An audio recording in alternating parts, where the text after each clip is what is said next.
y'all guys doing here already? What's going on, guys? My name is Sean. Welcome to Venom Racing, and today we're going to be talking about remote tuning. Is it worth it? Let's find out. So in today's episode, we're going to talk about why I went with remote tuning versus dyno tuning, and right here we have a special guest. My 2004 Honda S2000, which I just supercharged to the Science and Speed kit, and it's a 2004, so I had to go with the standalone ECU for tuning, and I went ahead and went with the AEM Infinity, and so the next thing there is I had to do the tuning option to get the car to be able to run. So we installed the supercharger kit, and initially I was planning on going to a local Honda shop that offers dyno tuning. I was gonna go that route because I had a buddy that had his S2000 his supercharged S2000 tuned there. They went the K-Pro route, and the shop is familiar with AEM. They're really good with it, but they prefer the K-Pro versus the AEM. So that's kind of one thing. I had AEM Infinity, so I was kind of weary about going there. Even though they are a really great shop, I decided I don't know. I've been hearing a lot of things about Evans Etuning online and stuff. I watched a few of his videos on YouTube, and I thought it was a great option. So, well, another thing was too, I was a little impatient to get this thing running on the street. So in my last video, on the Supercharged S2000 video, we got it up and running, and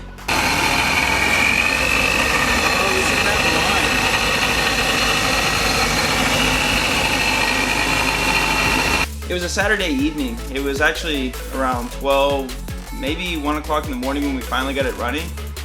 And I was a little bit impatient, but I did hear a lot of good things about Evans Tuning, remote tuning, and whatnot, so I figured, you know what? One, I was impatient, which is never a good thing to do, guys, but in this situation, it was a good thing. I actually sent out an inquiry around 12, maybe 1 a.m. in the morning to Jeff Evans Tuning, and just telling him what mods I had on the vehicle and everything. So I figured I'd get a response maybe next week or something. I wasn't expecting anything. I woke up Sunday morning around 8 a.m. and Jeff Evans already replied that morning.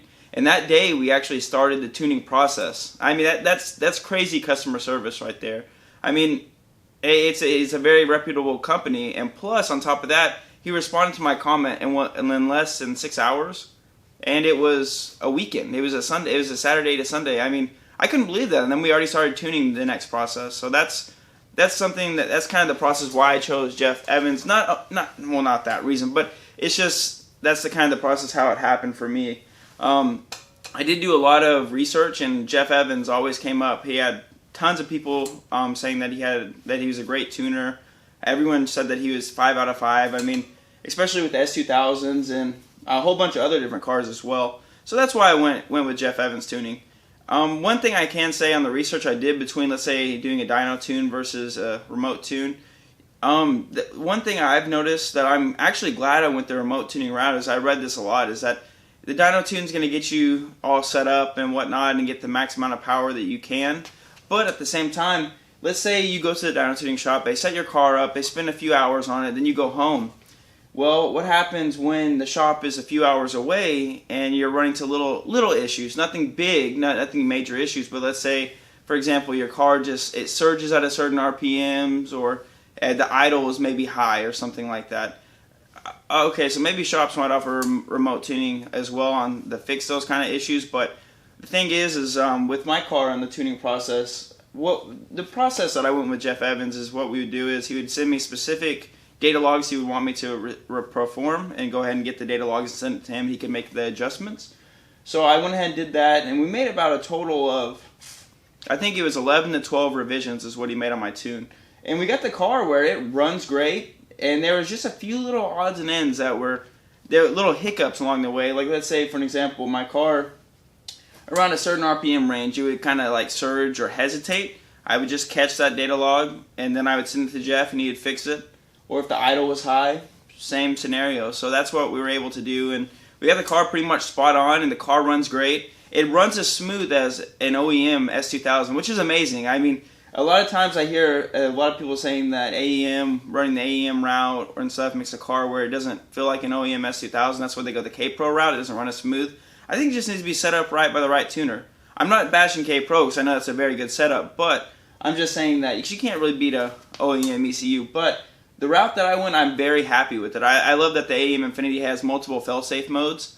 Especially, I went with the SOS's recommendation of running the fuel pressure sensor through the fuel rail, and Jeff Evans, he set that up for me as well. He set up multiple fail safes. He's very familiar with AIM Infinity, and I've been told and read that he's familiar with multiple different ECUs as well, if y'all are interested in his tuning services. Another thing is, too, I live in Oklahoma, so there's not really that many like tuners around my area. That's the one reason why I was looking at remote tuning as well, too. So another person I was looking into was King's Performance, Sergio. I've heard great things about him. There's actually another local S2000 owner that he has a Supercharged S2000, which does his tuning as well, too. So that's another option I was looking at going down. And King's Performance has one of the highest horsepower S2000, so I'm pretty sure they know what they're doing as well, too. But that was kind of my options when I was looking into the tuning world. But yeah, so what can I say about the S2000 so far? Since we got it tuned, it's running great. It is winter time, so the weather's been in the 40s and whatnot, so I haven't been able to drive it too much, but it'll spin the tires. I mean, granted, it is colder outside, so there's less grip for the RE71s to connect to, because the roads are a little bit colder. But if you gun it, get in the VTEC or get in the boost, I guess you could say now, in second gear, I mean, and you're going around a corner, it'll. One time I had to do a second, third to fourth wide open throttle pull, and there was just a slight little turn because I was doing it when I was getting on the highway, and man, I actually snap oversteered on me. The rear end came out and I caught it and stuff, and I was like, man, I'm not used to this, because normally you could have the throttle to the ground and it's not going to kick itself out, but it's got some power now. It runs pretty good. I was doing a little bit of so I was worried about maybe boost leaks or anything like that, because I'm not running a boost gauge.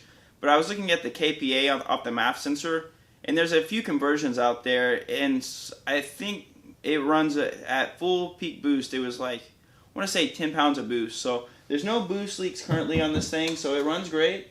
I mean, if y'all guys are actually looking into dyno tuning, or if you're running an aftermarket ECU, and I would honestly look at the remote tuning option. It's a very great option, I think, because you're the one actually driving the car, so you can run data logs and they can see your driving habits. And let's be real, guys, on a dyno tune. Yeah, I mean, yeah, it might get you the max performance. You can see the numbers, but numbers is just, I mean, yeah, I don't know the exact horsepower, torque numbers on this car, but to be honest with you, I don't really care. The car runs a lot better. My butt dyno says enough. I think the car runs great.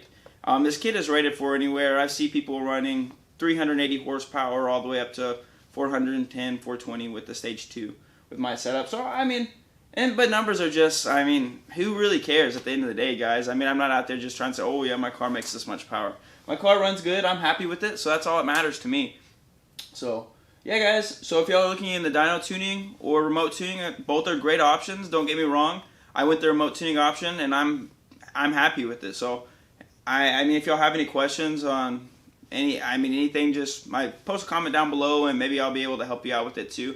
And if you are looking at remote tuning options, this is not a paid video. I mean, shit, Venom Racing, we only have 1,800 subscribers. We're not going to get, so guys, this is not paid for. I'm just saying the customer service that Evans Etuning provided, and also the product they provided. I mean, I was emailing him multiple times a day. We were trying to get everything set up, and he always responded less within an hour. I would trust. That's the one thing I was worried about, was sending some of my money and then not being able to get a hold of them or anything like that. So I'm really happy with going with Evans Etuning, and car runs great, and I have really no complaints. So next time y'all are looking into a tuning option and there's no one around, go ahead and message Evans Etuning, get a quote from him, and tell him what you have, and maybe he'll get you all set up. Alright guys, well, the full review on the Supercharged S2000 will be coming soon. It is a little cold outside, like I was mentioning before. It's 26 degrees outside here in Oklahoma, so I'm probably not going to be driving it too much at this time, but that's coming soon.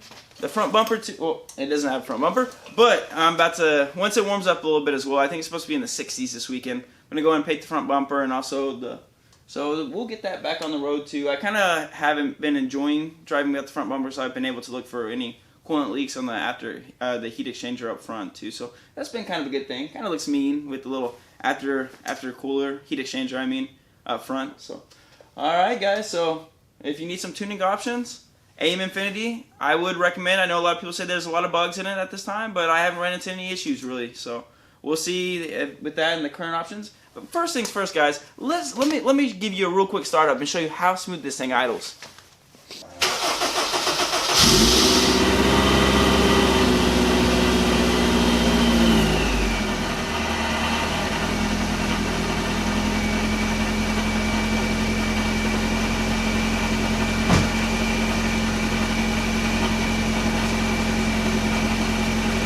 Just like that, guys. All the OEM gauges, they work just like they were designed to. If it was the OEM ECU, car runs smooth.